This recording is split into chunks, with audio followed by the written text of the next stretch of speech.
this point.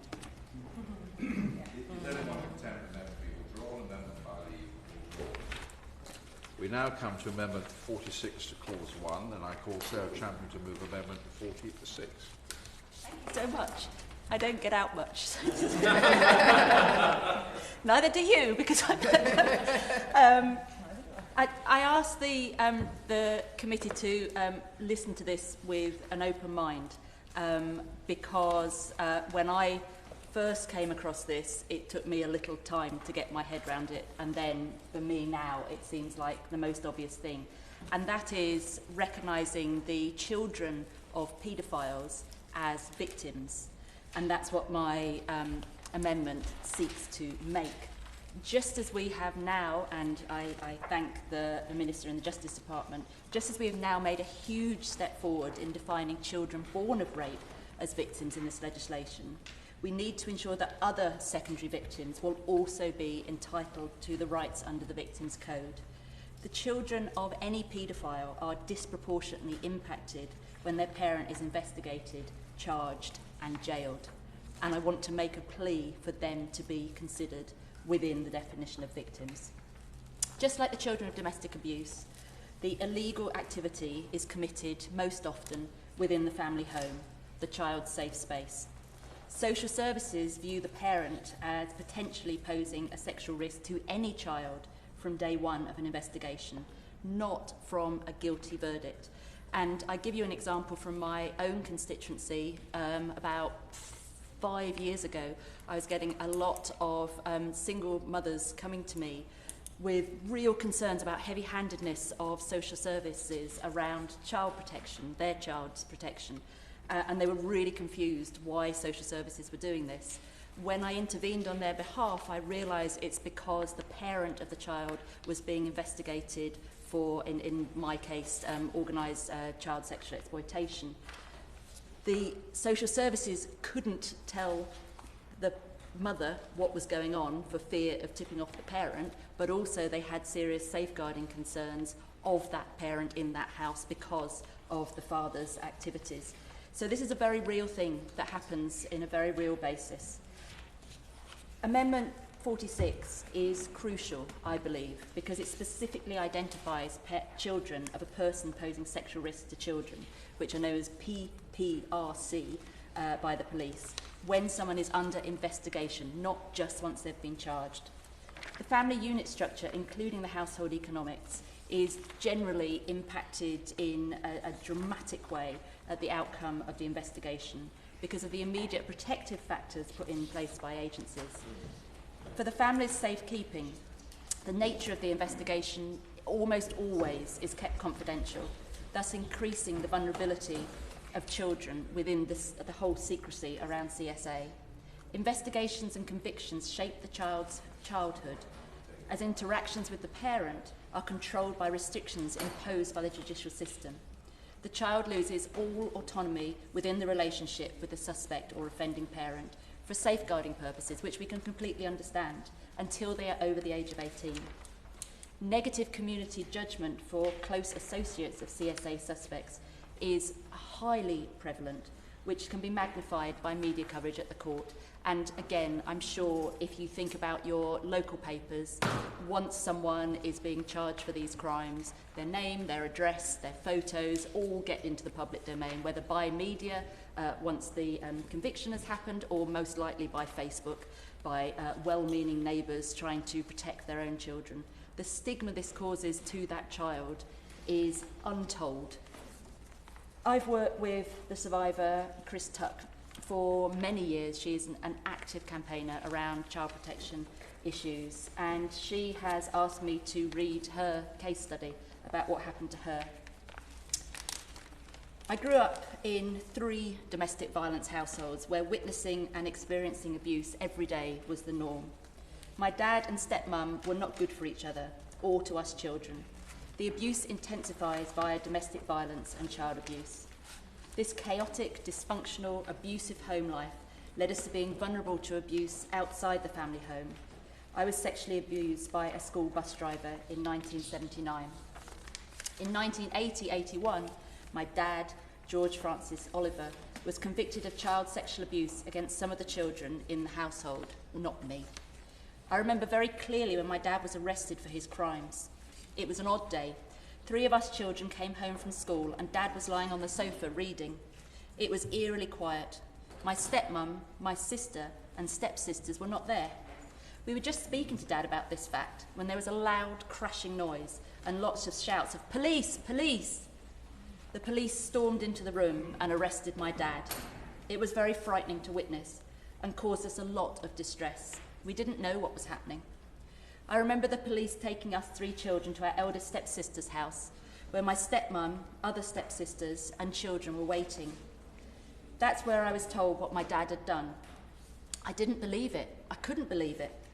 In my head, I was trying to reconcile what the school bus driver had done to me, and now my dad had done those things and worse to other children in the house. I felt sick. I felt dirty. I felt shame. I felt betrayed and let down by my dad, the man I loved at the time. Dad was put on remand and eventually convicted of his crimes. I found out about this at school, in the playground. One day, a boy shouted out, "Your dad's a pedo, a dirty pedo." I didn't know what that word meant, but I knew it was bad by the way he said it, and I knew what my dad had done.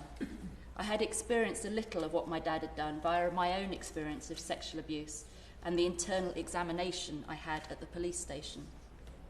Dad's sentencing had been written up in the local paper. Again, it felt like everyone knew.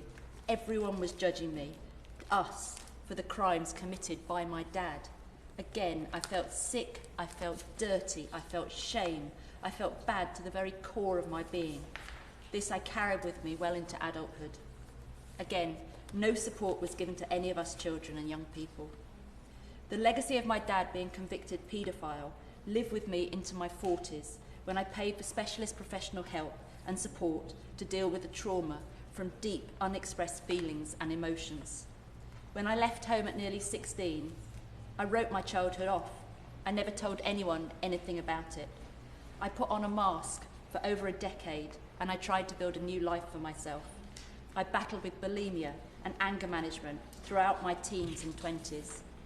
If I had been classed as a victim, as a child and young person, and given the help and specialist support at the time of each incident going through my life, I would not have had the hardship of dealing with the trauma and ill health, mental and physical, that I have experienced as a result during my adulthood. Recognising children and young people as victims of crime perpetrated through association needs to be recognised because there is a trauma impact, as I have described. Just knowing what is happening when it comes to the perpetrator and their movements, where they are imprisoned, when they are going to be released, and where is a must for the peace of mind for all involved. This experience has become, this is me, this experience has become even more common with online child sexual offences. They have increased dramatically. The trauma for the child usually begins once police execute a search warrant of the family home, often referred to as the knock, after the police have received the information regarding the online suspect. This, I would say to the Minister, would be the ideal point to intervene to prevent further trauma, but currently this is not happening. Records for 2021 show that there were 850 knocks a month. Children were present in 35% of those knocks. This compares to 417 knocks per year in 2009-10, and I fully expect these numbers will keep on going up with all the police are telling us about the exponential rise of online child abuse. Children are unseen victims of this crime, but not recognised as such or given the support they need. Often families do not receive the information about the offence, about the court proceedings, or about the sentencing until they're told by the offender, if they're told by the offender. If the children were defined as victims, they and their parents would be entitled to receive such information. Having the Victims Code apply here would address some of the key issues for children and, of course, for the non-offending parents, including information from police and access to support services. The knock, let's be honest, disproportionately affects women who are often forced to give up their job as a consequence, taking time off sick, moving home, supervising access, managing childcare, managing supervision, and taking on the burden of minimising the suspect's risk of suicide and reoffending. Women are effectively treated as a protective factor, but they have no protection of themselves. I've worked with Talking Forward on this amendment, which is a charity that funds peer support for anyone whose adult family member has been investigated for online sexual offences. There's much more in common than members realise. It's much more common, than members realise.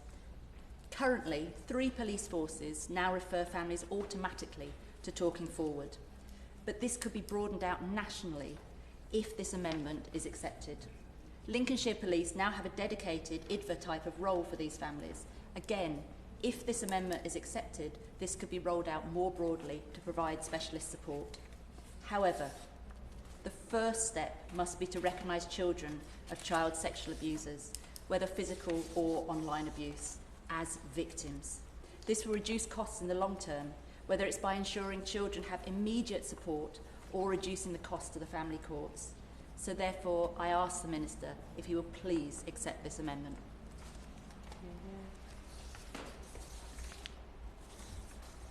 Amendment 46 proposed to clause 1 as the amendment paper. Questions the amendment be made. Does anybody wish to speak? Minister. Thank you very much, Sir Edward. I'm grateful to the Honourable Lady. As she's set out, Amendment 46 would include persons who have suffered harm as a direct result of being a child of a person who poses a sexual risk to children, for example, a paedophile in the context of the example she gave, in the definition of a victim.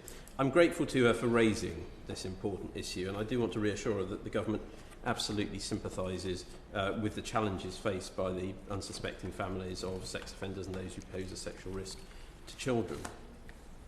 If, in these circumstances, family members have witnessed criminal conduct, then they are, of course, already covered by the Bill's definition of a victim. That is, if they have been harmed by seeing, hearing, or otherwise directly experiencing the effect of the crime at the time the crime happens. How I think, from what the Honourable Lady is saying, she is going somewhat more broadly than that, to those who may not have been there at the time and directly witness it, but may still suffer the impacts of that criminal behaviour.